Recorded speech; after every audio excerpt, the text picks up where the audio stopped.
A few of you have already asked me about my thoughts on Alyson Court not returning as the voice of Claire Redfield, but since the recent news of 2 more voice actors not reprising their roles, I wanted to do a video on it simply to reiterate what I've already said to some of you in text.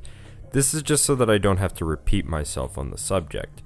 And simply put, this to me is not as big of a deal as it might be to some of you all. Now, to clarify, I'm not saying I'm not disappointed in Capcom's decision to not recast these 3 voice actors. However, I will say that I'm more concerned about the gameplay for the remake over the voice acting. Yes, performance in voice acting does matter, and I'm sure they would have given it their all for the fans.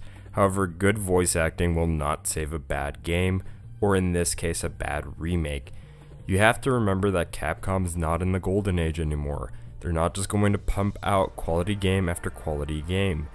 These days, Capcom is just going to look to cut corners during development, half-ass the product, and then try to nickel and dime you with DLC that feels like it should have been unlockable content. I digress. Hopefully the voice actors that are casted for the remake are good, but I'm not holding my breath. Right now, Capcom is walking on a very fine line with fans, and if they mess this up, it's not really gonna matter who was casted as which character. At that point, I think people would be more upset over what they messed up with the story, the character portrayals, and most importantly, the gameplay.